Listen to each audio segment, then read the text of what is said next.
వాళ్ళట్లా చేసిండ్రు కాబట్టే మిమ్మల్ని అధికారంలోకి తీసుకొస్తే మీరేం చేస్తున్నారు? మీరు కూడా గదే చేస్తున్నారు కదా. ఇదేమైనా కాంపిటీషనా?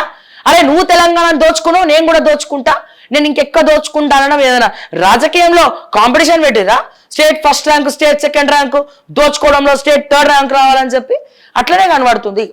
మీరు అన్నారు, మేము ఏకీభవిస్తాం. వాళ్ళు పర్యావరణాన్ని ప్రేమించిండ్రు, వాళ్ళు మొక్కలను నాటిండ్రు. ఆ మొక్కలు నాటడంలో కూడా జోగులపల్లి సంతోష్ కుమార్ స్కామే ఉన్నది. మొక్కలు నాటడంలో కూడా స్కామే ఉన్నది జోగులపల్లి సంతోష్ రావుది. బరాబర్ ఉన్నది. వాళ్ళు ఏమి ప్రేమికులు కాదు. చాలా దగ్గర విధ్వంసాలు జరిగినాయి, డ్యామేజ్లు జరిగినాయి, చెట్లు నరికిరు. అందుకే కదా అయ్యా బాబు నిన్ను తీసుకొచ్చినాం మేము ముఖ్యమంత్రిగా. మరి మీరు కూడా చేసేది గదే కదా. మరి ఇప్పుడు మిమ్మల్ని కాదని ఇంకోరిని తీసుకురావాలి ముఖ్యమంత్రిగా.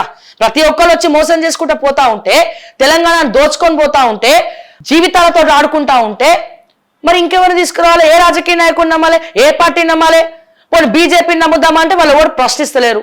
బీజేపీలో ముఖ్యమంత్రి క్యాండిడేట్ ఎవడో అర్థం కాదు. అధ్యక్ష పదవి ఈయనకే ఇన్ని రోజులు పడుతుంది. మా బీజేపీ వాళ్ళకు ఎవరైనా ప్రశ్నిస్తున్నారా? గ్రూప్ 1 గురించి ఒక్కని చూపేయండి ఇప్పుడు మాట్లాడిన వాళ్ళని.